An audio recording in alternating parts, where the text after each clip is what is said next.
My name is Brooke, and I'm 32 years old. Standing in the funeral home, arranging white lilies around my daughter's small casket, I felt hollow. The worst day of my life, and my parents and sister weren't here, despite promising they'd come. I searched the gathering crowd, hoping to see them. Nothing. With trembling hands, I called my mother.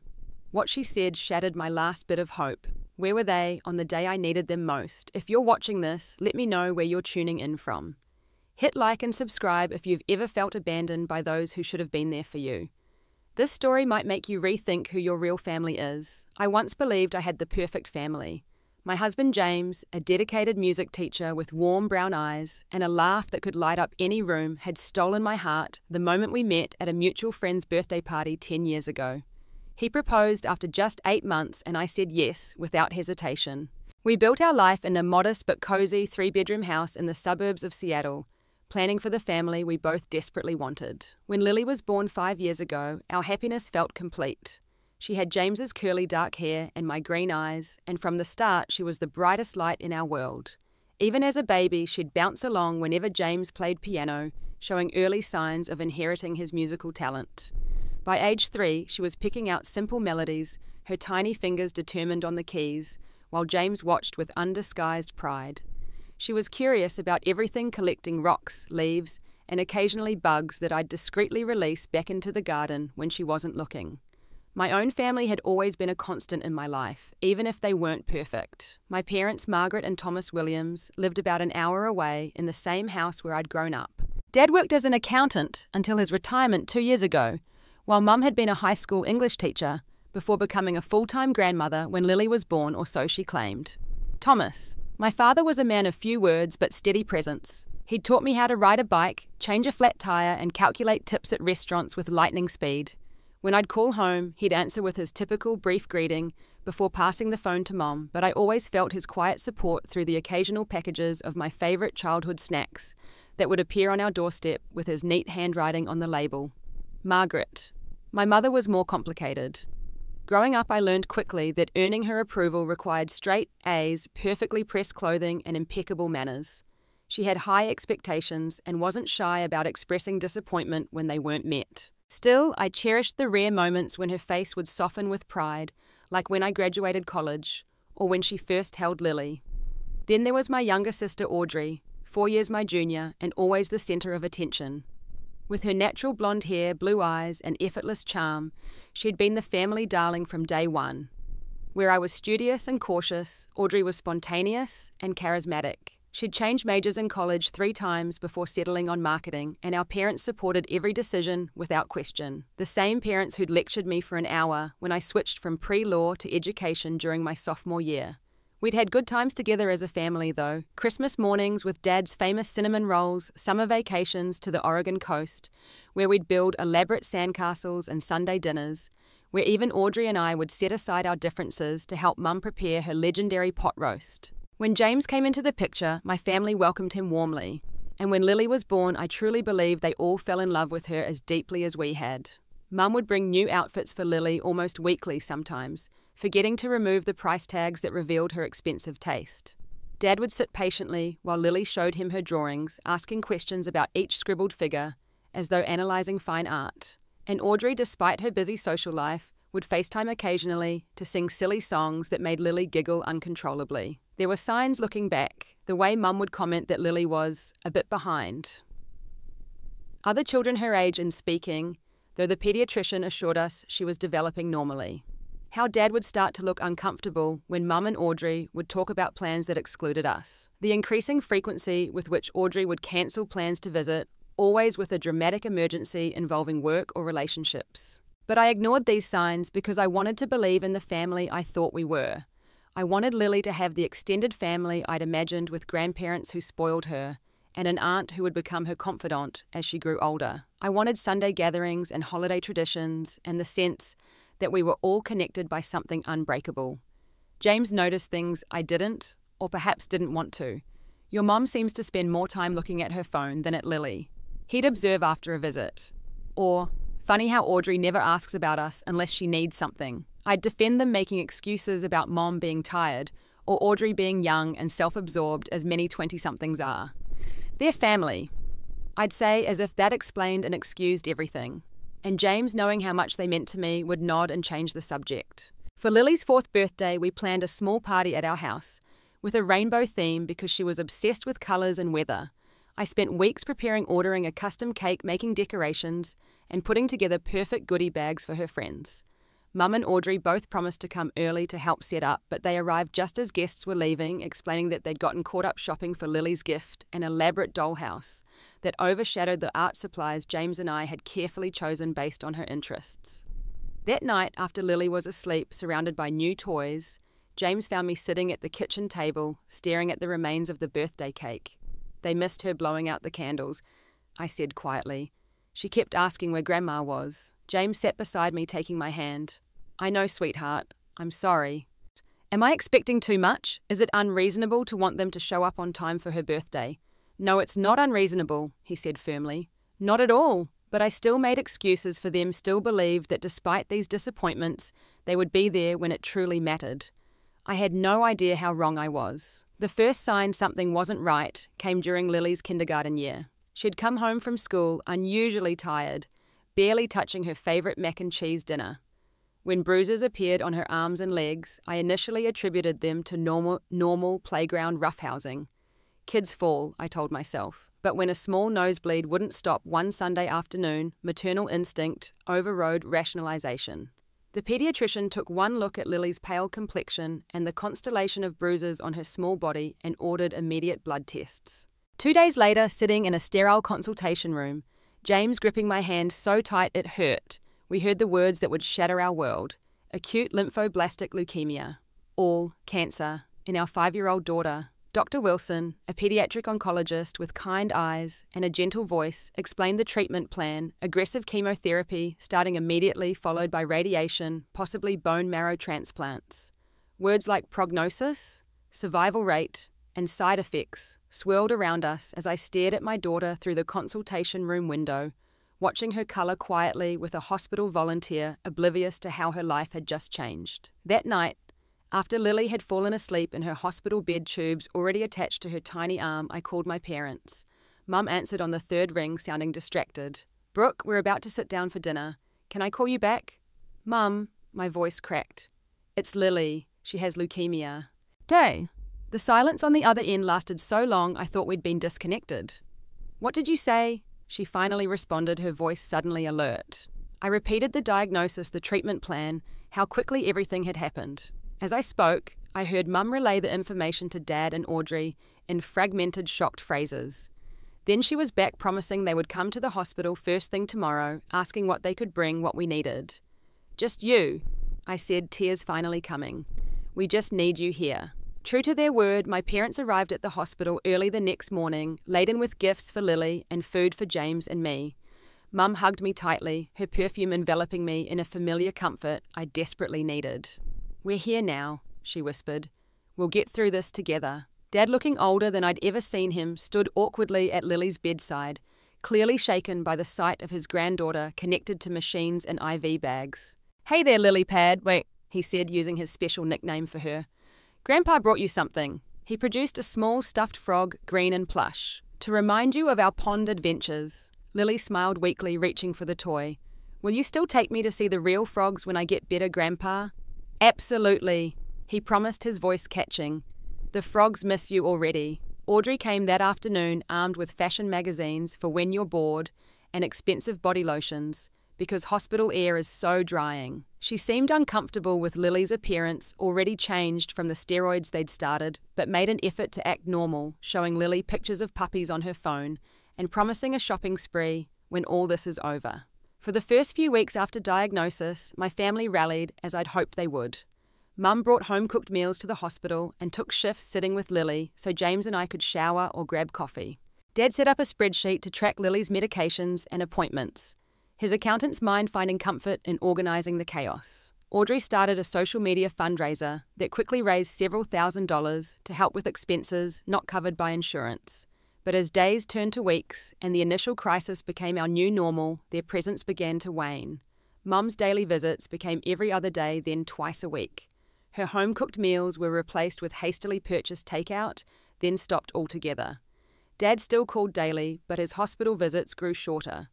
Audrey's fundraiser ended, and so did her visits, replaced by occasional texts asking how Lily was doing without follow-up questions to my responses. Financial reality set in quickly. Our insurance covered much of Lily's medical expenses, but not all. The deductibles, specialized medications, and countless small expenses added up rapidly. James took on evening lessons at a local music store, coming to the hospital exhausted but determined.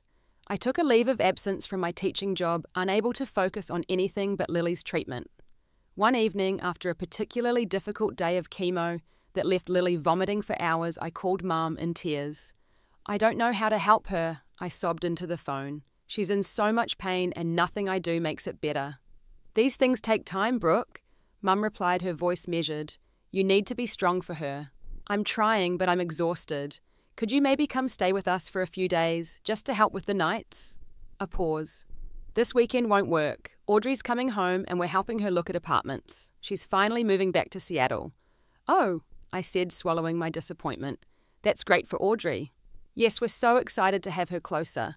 Maybe after she's settled we can work out a schedule to help more with Lily." But that schedule never materialized, and neither did the promised increase in support once Audrey moved back to Seattle, just 30 minutes from the hospital where her niece fought for her life. 3 months into Lily's treatment, the changes in my family's behavior became impossible to ignore. Mum no longer asked detailed questions about Lily's condition, instead offering vague comments like, "Still keeping you all in our thoughts," or "Let us know if you need anything specific." When I would share concerns about new side effects or treatment challenges, her responses grew shorter, often ending with, "I'm sure the doctors know what they're doing," before changing the subject. Audrey, now living closer than ever, was paradoxically more distant. She'd cancel plans to visit Lily at the last minute, always with dramatic excuses. Her cat was sick. She had a work emergency. She'd picked up a stomach bug and didn't want to risk Lily's compromised immune system. When she did visit, she'd spend most of the time on her phone, occasionally showing Lily videos or photos before declaring she had another commitment. Even Dad, my steadfast support, seemed to be pulling back. His calls continued, but they grew shorter. When I'd ask if he was coming to the hospital, he'd mumble about Mum having the car or needing to help Audrey with something. I sensed his discomfort, his helplessness in the face of Lily's illness, but I also felt his absence acutely. The turning point came on Lily's 6th birthday, 4 months after her diagnosis. We'd planned a small celebration in the pediatric ward's family room. Nothing elaborate, just cake, a few balloons and presents. The nurses had helped decorate, and some of Lily's hospital friends' other children fighting their own battles would attend. I'd invited my parents and Audrey weeks in advance, confirming multiple times, and they'd all promised to be there. The party was scheduled for 3:30 p.m. By 3:30, the cake had been cut, the other children and their parents had wished Lily happy birthday, and the small pile of gifts had been opened. No sign of my family. At 4 Hezro, as the party wound down, I stepped into the hallway to call them. Mum answered background noise, suggesting she was in a restaurant or cafe. "Mum, where are you guys? Lily's party is almost over." "Oh, Brooke, I'm so sorry," she said, not sounding particularly sorry at all. "Something came up with Audrey. She broke up with Tyler last night, and she's absolutely devastated. I couldn't leave her alone." "You couldn't leave her alone for 2 hours to come to your granddaughter's birthday. She's an adult mum. You don't understand. She's really going through something difficult right now. She needed me." I closed my eyes, trying to control my anger. "And Lily doesn't need you. She asked about you every 10 minutes. Don't make me feel guilty, Brooke. We can't drop everything every time." "Every time what, Mum?" "Every time my daughter with cancer has a birthday. This isn't a casual dinner we're talking about." "I just meant that we have other commitments too. We'll come by tomorrow with her gifts." "Don't bother," I said and hung up. When I returned to the party, Lily looked up at me with tired eyes. "Are Grandma and Grandpa and Aunt Audrey coming soon?" I forced a smile. "Not today, sweetie. They sent their love, but they couldn't make it." "Did they forget it's my birthday?" "No, of course not. They just had something important come up. But you know what, Dad and I are here, and Nurse Jackie made that amazing cake, and look at all the cool presents your friends brought." She nodded, trying to hide her disappointment, and my heart broke all over again. James caught my eye across the room, his expression a mixture of concern and anger. He knew without asking what had happened. That night, after Lily had fallen asleep, James found me in the hospital corridor staring out the window at the city lights. "They didn't show up," I stated flatly. "I gathered as much," he said, leaning against the wall beside me. Audrey broke up with her boyfriend. That was more important than Lily's birthday. James was silent for a moment. Then, Brooke, I need to say something, and I need you to really hear me. He turned to face me directly. Your family is letting you down. They're letting Lily down. And you keep making excuses for them, but there are no excuses for missing your granddaughter's birthday when she's fighting cancer. They're still adjusting to... No, he cut me off firmly. It's been 4 months. This isn't about adjustment. This is about choices, and they're consistently choosing to prioritize everything and everyone else above you and Lily. Deep down, I knew he was right, but admitting it felt like another loss I wasn't prepared to face. I'd spent my entire life believing that families stood by each other through anything. Acknowledging that mine wasn't living up to that ideal meant confronting a painful truth. I keep thinking they'll come around, I whispered, that they'll step up when things get really serious. James took my hands in his. Sweetheart, our daughter has cancer. How much more serious does it need to get? The next day, Mum and Audrey did come by as promised, bearing expensive gifts and elaborate excuses. Lily, sweet as always, accepted both with gratitude. I watched Mum fluff Lily's pillows and chatter about a new restaurant near their house, never once asking about her treatment or how she was feeling. Audrey spent most of the visit describing in excruciating detail why Tyler was totally wrong for her, as if her 6-year-old niece, with a life-threatening illness, would find her dating woes fascinating. They stayed exactly 45 minutes before Mum glanced at her watch and announced they needed to get going. As they left, I heard Audrey whisper to Mum, "See, that wasn't so bad. Quick and easy." I pretended not to hear, but those words stayed with me, echoing in my mind during late-night hospital vigils and early morning medication rounds. Quick and easy, as if visiting Lily was an unpleasant chore to be completed as efficiently as possible. After that day, their visits became even more sporadic. Dad would still call his voice heavy with what I now recognized as guilt, but he rarely came to the hospital anymore. When I'd ask why, he'd mention vague commitments, or say Mom had plans that required the car. I stopped asking, tired of the excuses, tired of the disappointment. I found myself building a wall around my heart, protecting it from the constant letdowns. I stopped expecting them to show up, stopped hoping for their support. Instead, I leaned more heavily on James, on the hospital staff, who'd become like family, on the parents of other cancer kids, who understood in ways my own family couldn't or wouldn't. I told myself it was enough that James and I could be everything Lily needed. I almost believed it, until the day Dr. Morris asked to speak with us privately, his expression telling me everything before he said a single word. "The treatment isn't working as we'd hoped," Dr. Morris said quietly, his hands folded on his desk. "The latest tests show the cancer is progressing despite our aggressive approach." I felt James stiffen beside me, his hand tightening around mine. "What exactly does that mean?" he asked, his voice remarkably steady. Dr. Morris removed his glasses, rubbing the bridge of his nose. "It means we need to have some difficult conversations about Lily's care going forward. At this point, we're looking at weeks rather than months." The world tilted sideways. Weeks, not months or years. Weeks. "There has to be something else we can try," I said, my voice rising. "Another treatment, a clinical trial, something. We've explored every viable option, Mrs. Thompson. Believe me, if there was anything else that wouldn't cause Lily more suffering, I'd recommend it in a heartbeat." "So you're telling us to give up?" James asked, an edge to his voice I rarely heard. "Not at all," Dr. Morris replied gently. "I'm suggesting we focus on Lily's comfort and quality of life for whatever time she has left. Many families in your situation choose to take their child home to spend those final days in familiar surroundings, free from hospital routines and restrictions. Home. The word hung in the air between us. Home where Lily's bedroom still had glow-in-the-dark stars on the ceiling. Home where her collection of stuffed animals waited patiently on her bed. Home where we could pretend, even if just for moments, that everything was normal. "We'll need time to process this," James said, standing abruptly, "and to discuss it together." Dr. Morris nodded. "Of course. Take all the time you need.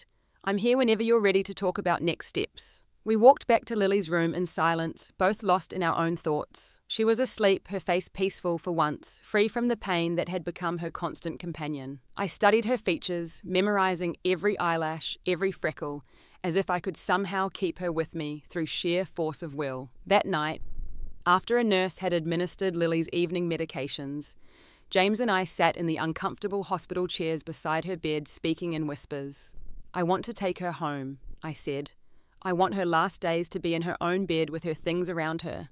James nodded, tears streaming unchecked down his face. I'll make the arrangements tomorrow. I took a deep breath. I should call my parents, let them know. Ties. He looked at me, hesitating before speaking. Are you sure?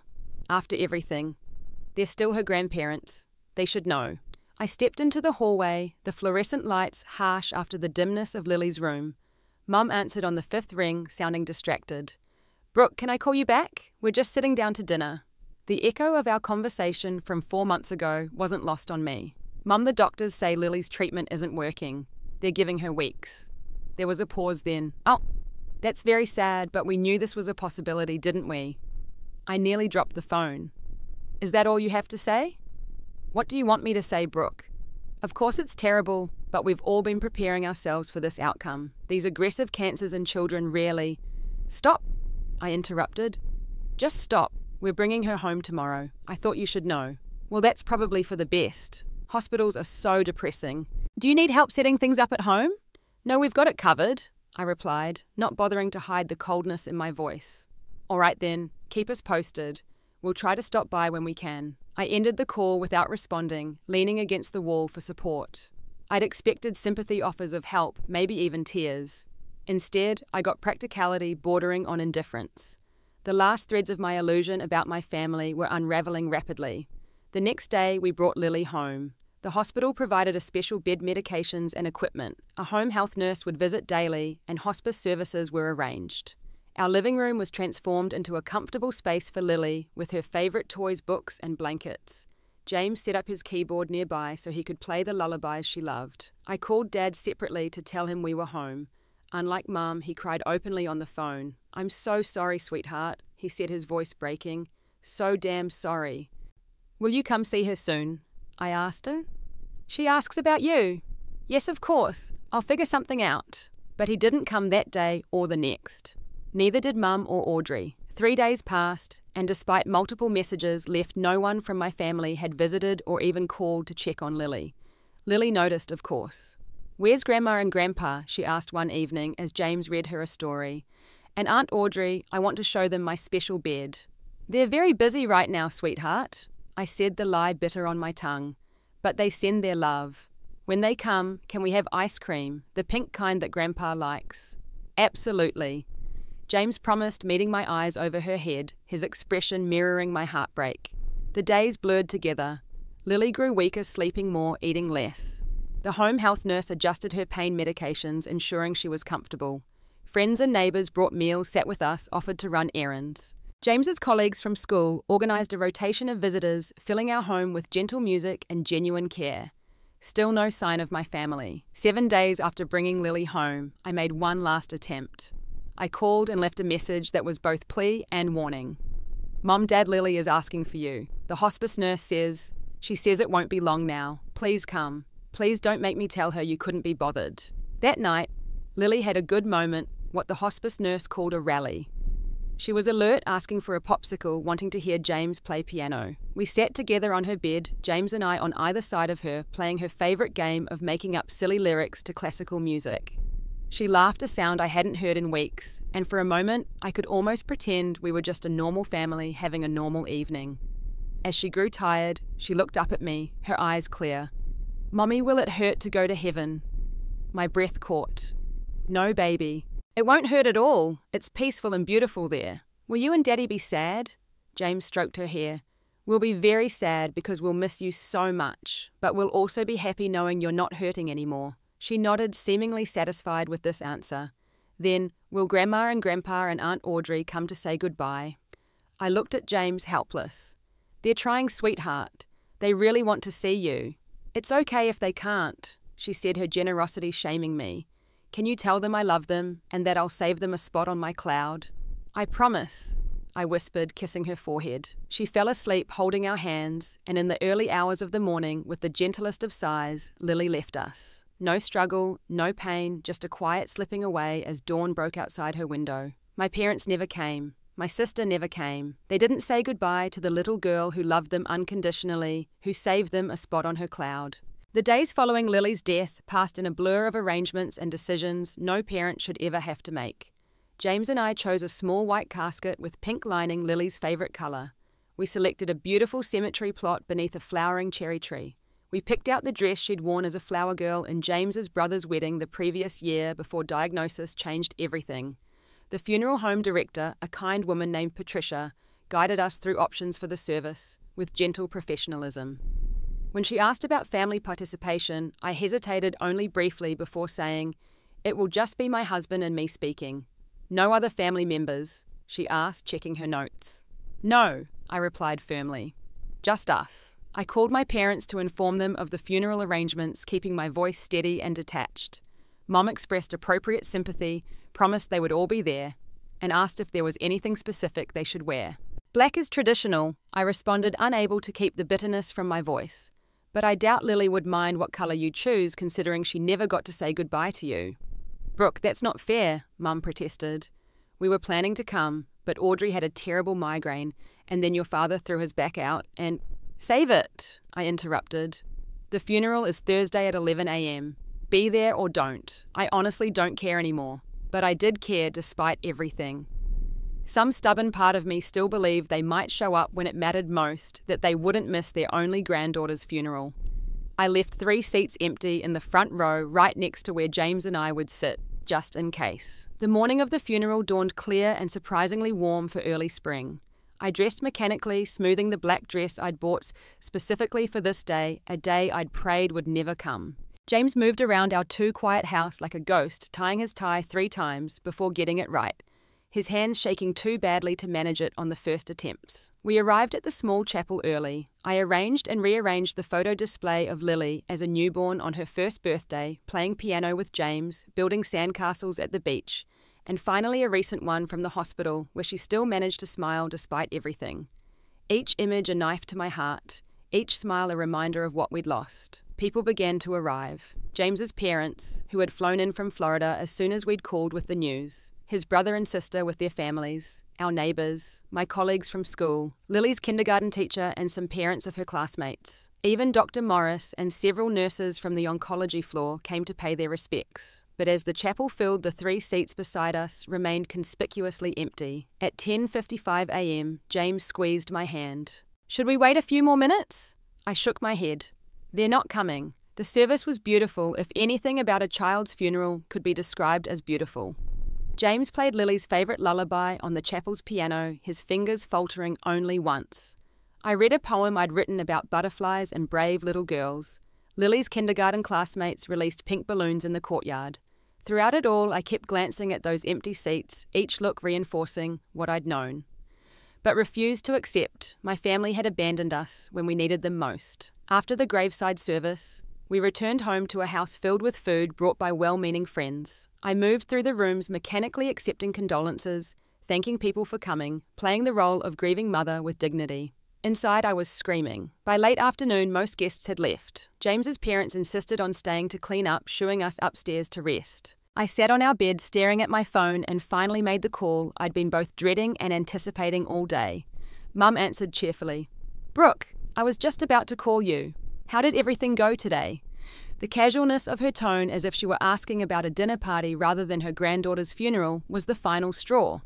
"Where were you?" I asked, my voice barely above a whisper. "Oh, honey, I'm so sorry we couldn't make it. Something came up at the last minute." "What came up, Mum? What could possibly be more important than Lily's funeral?" There was a pause, then a sigh. "There's no point in us going, really. Funerals are for the living, and you have plenty of support. Your sister and I are taking some time to relax. We've all been under so much stress with everything happening." I couldn't believe what I was hearing. "You're relaxing today, where are you?" A muffled sound in the background, then Audrey's voice slightly slurred. "Is that Brooke Tell, who we're having cocktails on a Hawaiian beach? Stop talking about sad things, okay?" The sound of laughter, then Mum came back on the line. "Audrey says hello. Look, we needed this break. The last few months have been difficult for all of us." "Difficult for you," I repeated, incredulous. "My daughter just died. She asked for you in her final days, and you're drinking cocktails in Hawaii. Everyone grieves differently, Brooke. This is how we're processing things." I hung up without another word. My hands shaking so badly I dropped the phone. James found me like that, sitting motionless on the edge of our bed, staring at nothing. "Brooke."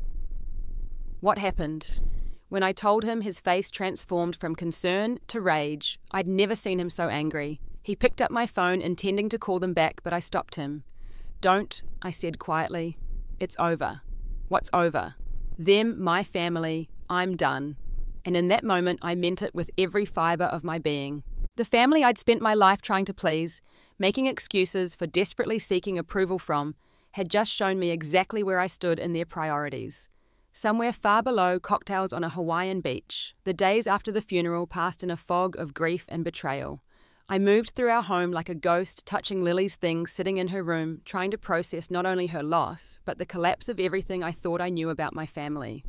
James worried about me constantly watching as I mechanically went through the motions of living, eating when food was put in front of me, showering when gently reminded, nodding during conversations I barely heard. At night, I'd lie awake staring at the ceiling, replaying that phone call over and over, trying to make sense of my mother's words, my sister's laughter. A week after the funeral, I sat at our kitchen table scrolling through photos of Lily on my phone when a text from my mother appeared, back from Hawaii. Trip was exactly what we needed. Hope you're doing better. Call when you can. No acknowledgement of missing the funeral, no real concern, just casual conversation as if nothing significant had happened. Something broke inside me. With deliberate calm, I deleted the message. Then I opened my contacts and deleted her number. Then my father's. Then Audrey's. I removed them from my social media accounts, blocking them on every platform.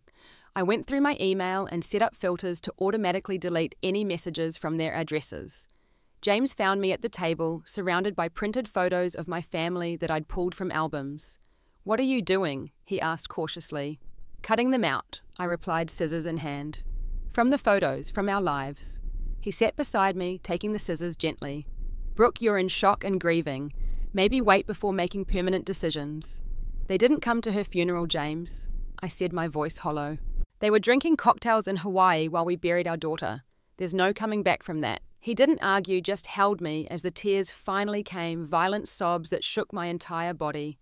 I cried for Lily, for the future she'd never have. I cried for the family I thought I had, for the support I'd foolishly counted on. I cried until there was nothing left, until I was empty and exhausted. The next morning, I woke with a clarity I hadn't felt since before Lily's diagnosis. I called in sick to the school where I'd recently returned to teaching part-time, then made an appointment with a lawyer. Paul Taylor's office was small but immaculate, with degrees from prestigious universities displayed on the wall behind his desk. He listened without interruption as I explained what had happened and what I wanted to do. "So you want to completely sever legal ties with your parents and sister," he summarized when I finished. "No inheritance, no medical decisions, nothing." "Yes," I confirmed. "I want to make sure they have no legal right to make decisions for me if something happens, no claim to anything I own, and no connection to any children James and I might have in the future." He nodded thoughtfully. "We can draw up a new will, healthcare directives, power of attorney documents. All of that is straightforward. But Ms. Thompson, I need to ask, have you considered the permanence of these decisions? Family estrangements sometimes heal with time." "Not this one," I said firmly. "Some things can't be forgiven." Over the next week, I signed document after document, legally excising my family from my life. I wrote a letter explaining my decision, detailing every disappointment, every absence, culminating in their Hawaiian vacation during Lily's funeral. I had the letter delivered by certified mail, requiring signatures to ensure they received it. 3 days later, my phone began ringing constantly. First my mother, then my father, then Audrey.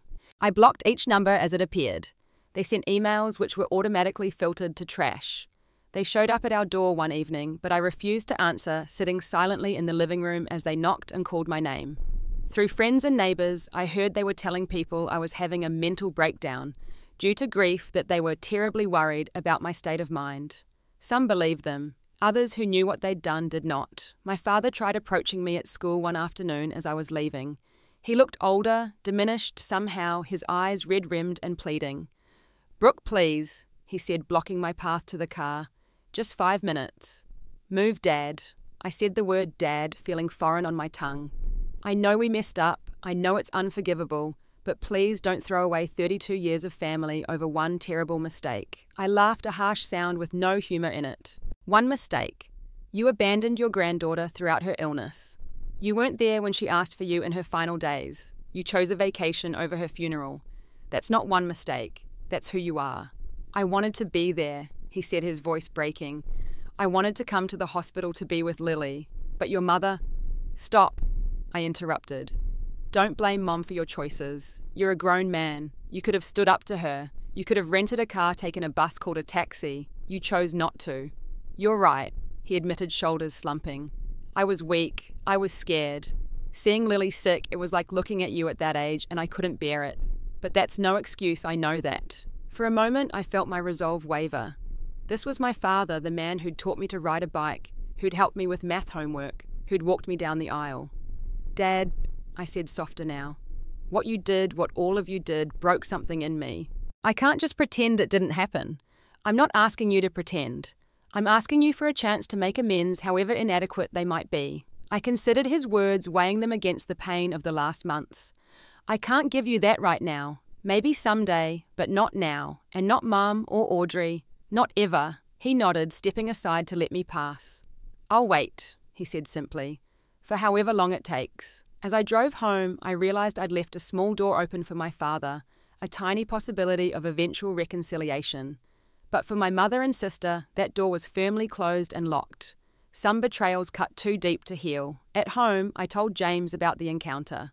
He listened carefully, then asked, "Do you think you'll ever forgive him?" "I don't know," I answered honestly. Right now, I can barely look at him without seeing those empty seats at the funeral. "And your mum and Audrey?"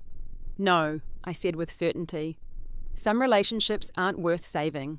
Hato. That night, I dreamed of Lily. She was running through a field of wildflowers, healthy and strong, her laughter carrying on the breeze. "It's okay, Mommy," she said in the dream. "I'm not hurting anymore." I woke with tears on my face, but a strange sense of peace in my heart. The pain wasn't gone. It would never be gone, but for the first time since her death, I could imagine moving forward. Not moving on, never that, but continuing to live in a world without her physical presence, carrying her in my heart instead. That morning, I opened the box of Lily's things I'd been avoiding. Her favourite stuffed rabbit with one ear worn thin from being rubbed against her cheek each night. The diary with colourful doodles and misspelled words documenting her kindergarten adventures. The small music box James had given her that played Somewhere Over the Rainbow when opened. Each item brought fresh tears, but also precious memories. I arranged them carefully on a shelf in our bedroom, a memorial to our beautiful girl. Not hidden away, but part of our daily lives, just as she would always be part of us. When James came home from work, he found me cooking dinner.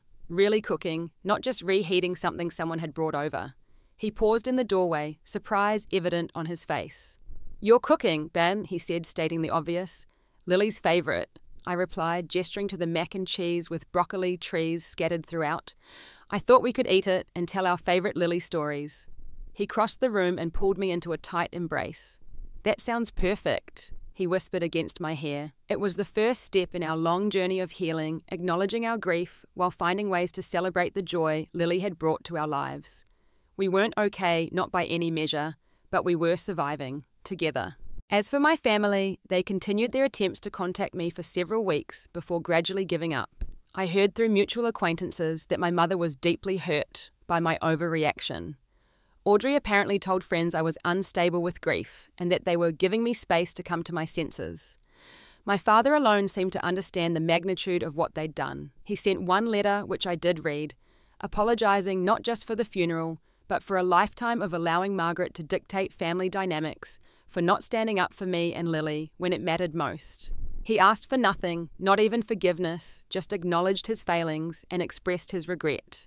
I didn't respond, but I kept the letter. 6 months after cutting ties with my family, James and I made a decision that surprised even us. We decided to try for another child. Not to replace Lily, no one could ever replace her, but because we had so much love to give, and our home felt too empty, too quiet. When I discovered I was pregnant 3 months later, the emotions were complicated.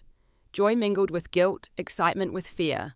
Would loving this new child somehow diminish our love for Lily? Would every milestone be shadowed by thoughts of what Lily would be doing if she was still with us? We shared our concerns with a grief counsellor who assured us these feelings were normal, that our hearts had infinite capacity for love. "Lily will always be your firstborn," she said gently. "This new baby isn't a replacement, but an addition to your family." Family. The word had new meaning for me now. It wasn't about blood or obligation, but about choice and presence. About showing up when it matters, about supporting each other through the darkest times. As my pregnancy progressed, we received congratulations and support from the community of friends and neighbours who had carried us through our loss. James's parents called weekly, excited about the new grandchild, but always respectful of our continued grief for Lily. Inevitably, news reached my estranged family. My mother called from an unknown number, leaving a voicemail full of excitement about being a grandmother again. Audrey sent a gift basket to my school. My father wrote another letter, simple and restrained, offering good wishes without presuming a reconciliation. I maintained my boundaries, returning Audrey's gift unopened, deleting my mother's message without response. To my father, I sent a brief note thanking him for his wishes, but making it clear that the pregnancy didn't change our estrangement from the family. When Emma was born 9 months later, a healthy screaming bundle with a shock of dark hair like James's, the hospital staff were under strict instructions about approved visitors. My parents and sister were not on the list. They tried, of course. My mother showed up at the maternity ward with flowers and stuffed animals, only to be turned away by security. She made a scene, I'm told, crying dramatically about a grandmother's rights. Audrey posted passive-aggressive comments on social media about family being everything and forgiveness being divine. My father took a different approach. He sent a small package to our home containing a handcrafted wooden music box that played the same lullaby James used to play for Lily. The note enclosed read simply, "For your daughter, no expectations, no strings attached. With love, Thomas." After much consideration, I allowed my father limited contact. Supervised visits every few months, always with James, present, always with clear boundaries established. He never pushed, never presumed, simply grateful for whatever connection I permitted. My mother and Audrey continued their campaign of emotional manipulation, alternating between playing victims and expressing outrage at my cruelty. Through it all, I maintained my distance, protecting the fragile peace James and I had built from their toxic influence. A year after Emma's birth, we established the Lily Thompson Memorial Foundation, dedicated to supporting families of children with cancer. The foundation provided financial assistance, emotional support, and practical help to parents navigating the nightmare we had endured. It became our way of ensuring Lily's legacy of creating meaning from our loss. At the Foundation's first fundraising event, I stood at a podium before hundreds of people and told Lily's story. Not just the story of her illness and death, but of her life, her music, her laughter, her kindness. I spoke of the importance of being present, of showing up for those you love when they need you most. Family isn't about shared DNA, I concluded.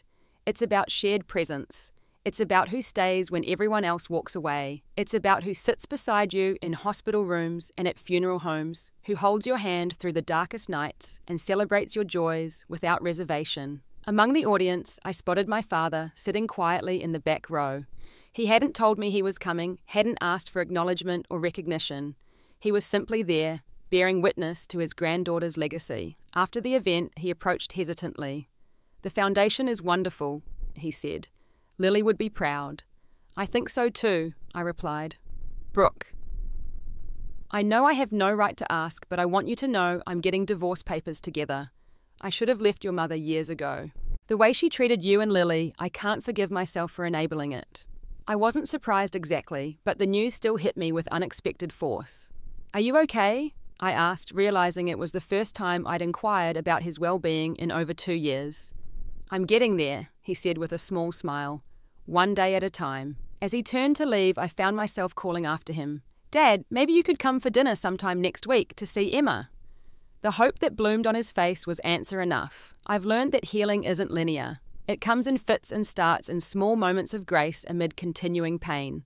I still cry for Lily, still ache with her absence. I still feel the wound of my mother's and sister's betrayal. But I've also found new joy in Emma's smile and James's unwavering love in the community we've built around us. I've learnt that family isn't who you're born to, but who you choose, and more importantly, who chooses you.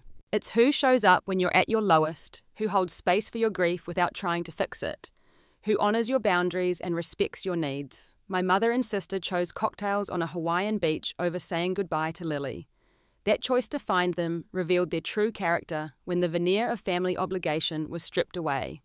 I don't hate them anymore. Hatred requires energy I'd rather direct elsewhere, but I don't miss them either. Instead, I focus on those who stayed James steady and strong through everything. Our friends who brought meals and sat with us in silence when words failed. The nurses who cried with us when Lily died. My father flawed and imperfect, but making genuine amends. These are my family now bound not by blood but by love and presence. In the end, I've learned that true family isn't who's there when it's easy. It's who's there when it's unbearably hard.